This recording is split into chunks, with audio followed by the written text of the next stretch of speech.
right, welcome back.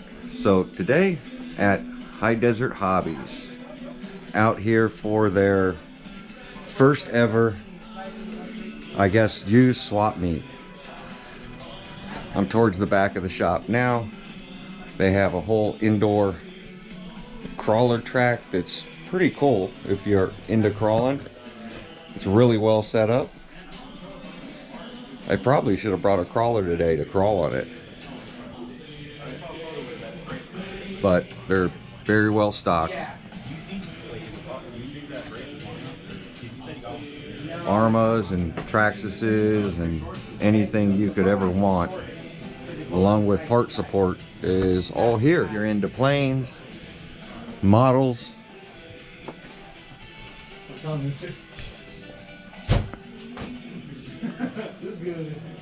kites,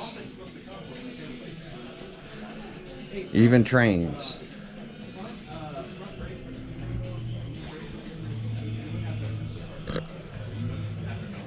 And their prices are reasonable. As you see, here's the new Losi, the new 2.0 DBXL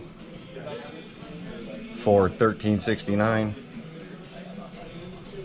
The Fox Edition 2.0 electric DBXLE 2.0 for $11.69.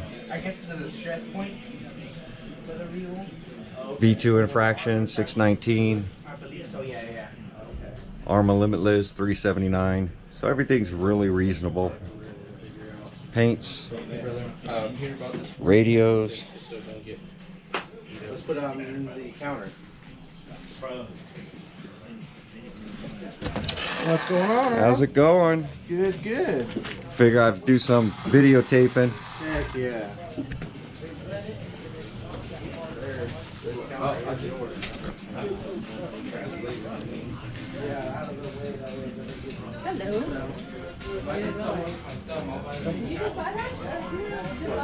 Boats.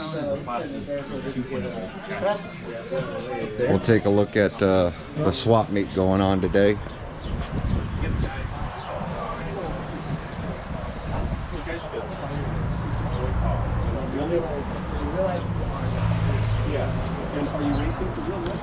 People brought out all kinds of stuff to get rid of. Pretty cool to see. I'm hoping someone gets that big tub up.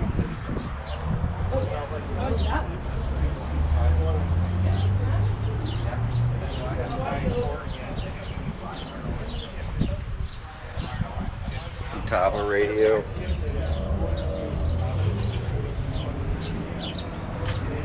Can't forget about the slashes. How's it going? Good, how you doing today? Good. On-road cars.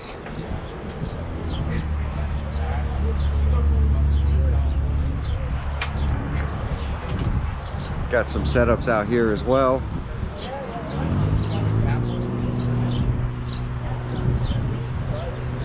Just a small little swap meet at a local shop.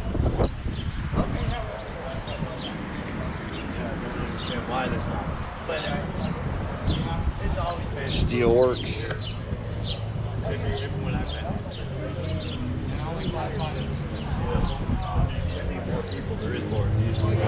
Brand new bruiser kit, not open.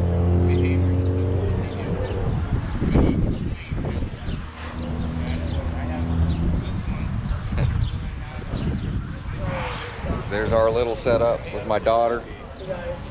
Brought out a bunch of wheels and bodies.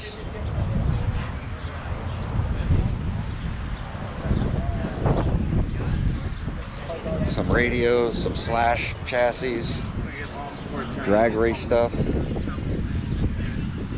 Got the reaction drag tires.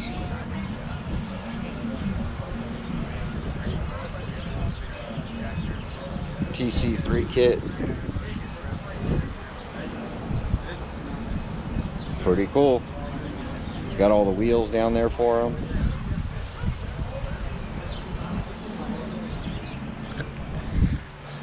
That's basically it. So, High Desert Hobby, Palmdale, California. Come check them out. We'll see you when we get back home. All right, so we're back at the house. The swap meet is over. So we had brought these 2 tubs full of tires, both of them, and ended up selling all of those. We ended up selling all the infraction bodies that I brought. Ended up selling all but I think 3. How many Traxxas slash bodies are left? 3, yeah. 3 or 2? There's these 3. Yep, so 3. So we sold around 12 slash bodies, and 1 bug body. 2 bug bodies. yeah, 2 bug bodies. So basically we sold everything that we brought except for a few bodies. Oh, and the X-Max. Sold an X-Max body. And then the Dementor. The Dementor, brand new Dementor. Nobody was interested in it. But we did ended up getting rid of the granite. So in 3 hours, thanks to everybody who showed up, because a lot of people came down. A lot of people called to see how long the event was going on, based off yesterday's video. So I appreciate everybody that showed up, and yeah, so there we go. Oh, and no Limitless bodies sold. We had, I don't know, 10 or 11 Limitless, brand new Limitless bodies. Not one of them sold. So I thought that was hilarious, that anything that was Traxxas tended to sell. So those will go underneath the orange body up there. So we're gonna wrap up today. Definitely was a fun day. Gonna finish getting the car unloaded. We're going to eat and get on with the rest of our Saturday. But appreciate everybody who showed up. Definitely was a blast. Hopefully we'll do another one of these swap meets. This was actually one of my first swap meets and the first time I ever sold anything. All right, so you guys are seeing the second part of the went to the swap meet video. So I've got the DBXL K&N edition here with me, and I'm trying to figure out why this thing, there's a couple of things. I got to change the spur gear on this thing, which I ordered, I thought, for this one. But the main thing was putting in this safety kill switch, because this RC, I had a couple of runaways with this one. Now I've been fighting an issue with this RC to where it was losing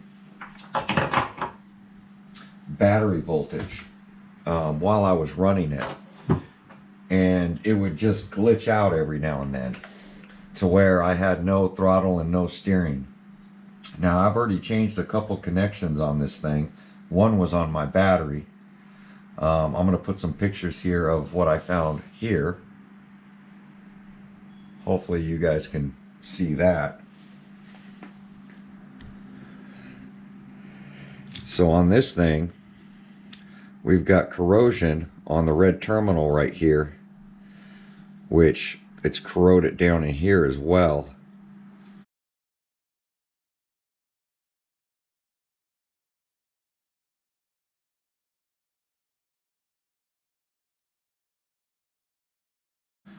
I thought I got all the corrosion out of this thing, but turns out this one was to the switch. So I went ahead and soldered on a new end to get rid of this corrosion.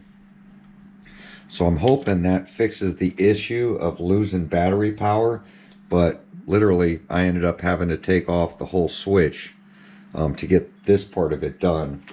So before I install a device like this, because even a device like this, if I just keep losing battery power, it's just gonna, I believe, just keep shutting off, or might not even start. So I definitely wanted to get that solved. So I am now going to put this switch back in, which they've made how this thing goes in here. And I don't know how I'm getting all this corrosion in this RC. I mean, this RC's, I don't know, 7, 8 years old, something like that. 6, 7, I don't know. It's one of my older RCs. And just sucks. I've never had an issue like this.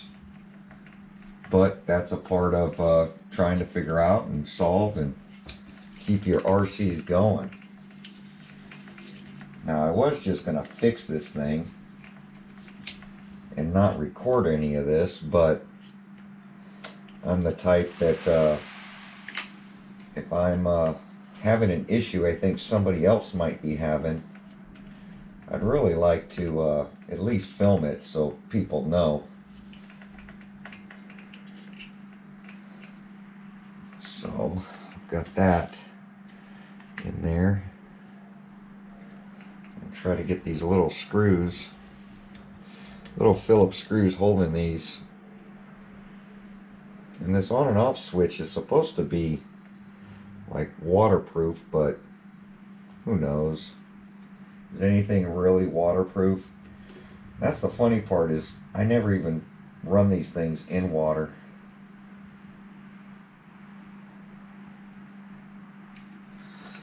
There's one screw.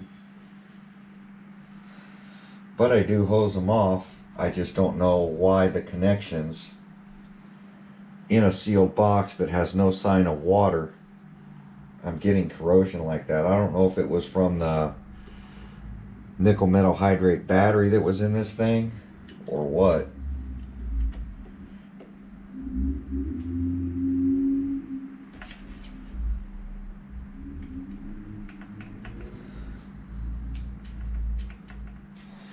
There we go. And this thing was plugged into the auxiliary port of the receiver.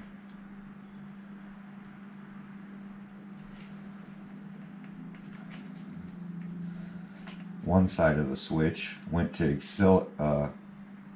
auxiliary 1. The only thing available on this thing is the bind port. And then this, I believe, goes to the battery.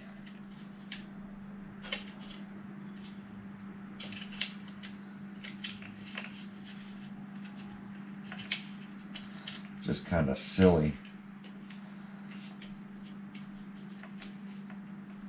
So I want to make sure that this switch works, so I'm going to grab a battery. I'll be right back. Alright, got a battery here. I'm going to go ahead and plug in.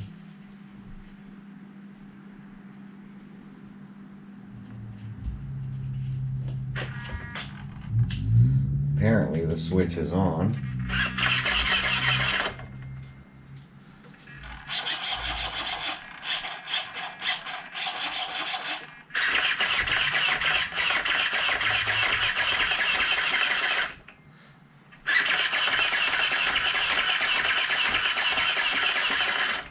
Steering is way faster. Now that I've redone all this steering stuff, steering's definitely a lot better. The whole Servox whine.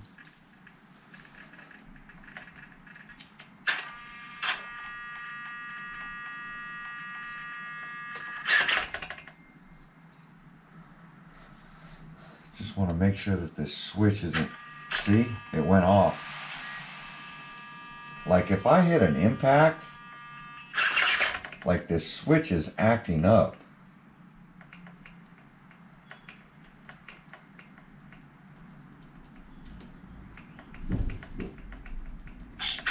Yeah, see, there we go. That's off. Like if this switch, I might just eliminate this switch. quiet.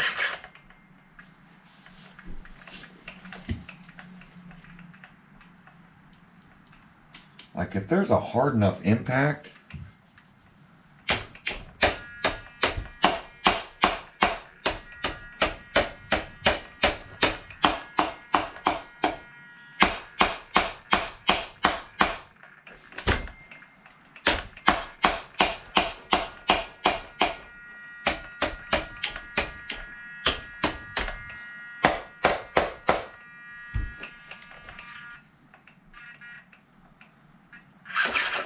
why are you humming?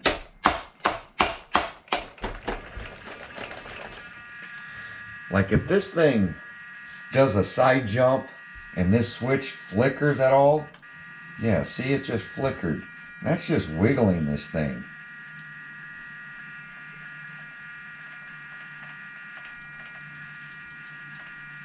So I'm not too happy with these on and off switches. I think this on and off switch is where my problem is at. Is that I'm literally, while I'm running around, if I jump and this thing blips, you know, it'll go off. And then by the time it comes back on, like, it's been out of control for like 3 or 4 seconds. And then all of a sudden everything comes back. But if it doesn't come back, I have no brakes, I have no steering. The motor's going to continue to run. So, I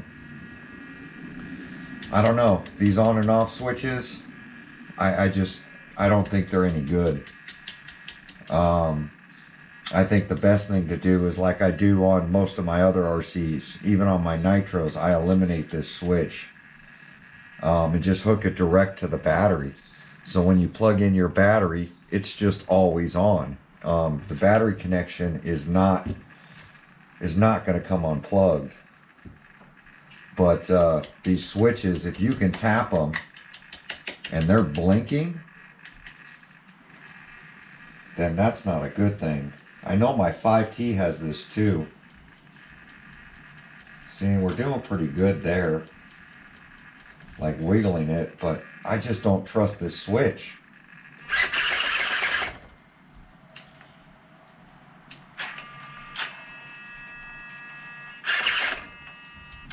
Like if it doesn't click over properly, see, that's off. That went off and on. Off and on.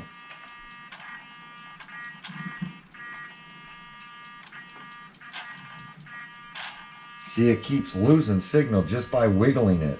It's not wiggling it off and on, it's wiggling it forward and back. See? Went off, went on. Went off, went on. And that's not like clicking it off. So this switch is definitely an issue. So I think the best thing and safest thing to do with this gas powered is to eliminate this switch. But comment down below, has anybody had this issue before? I know, like on my Castle electric RCs, I normally take these on and off switches and eliminate them because they've ended my day before where the switches went bad. This is an off-road beast. So the bottom of this switch is not covered. There's nothing covering the bottom of this switch. And I think the contacts on the inside of this switch are now going bad, which is causing a serious issue. So the safety switch definitely, I believe if it loses battery power or the voltage gets too low, it just turns this off. But by having a bad switch and this in here, what's going to happen is I'm going to jump and then this thing's going to shut off and then turn back on, and then I got to go refire it. It's going to be on and off, like running all day long. So, but let me know, should I eliminate the switch or would you guys run the switch? For me, I feel like I'm just going to take an extension right off auxiliary 1 and I'm going to just put battery voltage right into the receiver, right off my battery pack. So I'll make an adapter from here straight to the battery pack and just leave the switch unplugged and leave everything in this box. I'll keep the switch there, but I think my best bet is just to keep it all unplugged and run an auxiliary out straight to my battery. But comment below what you guys do. I'm seeing that I'm having a switch issue. Look at that. It even popped back on now. And that's stupid. That is so dumb. I think the contacts are bad in this thing. But there we go. At least I know what's going on. I'm going to go ahead and get this switch in. I'm going to do a separate video on installing the switch. So the switch, the safety switch is on its own video. But wanted to put in some content of what I've been doing. And what I keep finding. I keep finding, you know, bad connections. Everything related to this switch. I've ordered this, I think the third connection I've now replaced on this. And it's funny, both of them were the ones going to the switch. And now I'm finding that the switch itself might just be bad. Or maybe there's a better switch. Something that's gonna stay on. I'm gonna check my 5T and see if it has the same switch. I believe it does. And that one's not acting up, but since this one's older, you know, I don't know. I just don't feel that having a switch that can trigger on and off just from jumping, it, you know, pounding around on these contacts is any good. But who knows? There we go. Like, comment, subscribe. We'll catch you guys on my next video. Thanks for watching.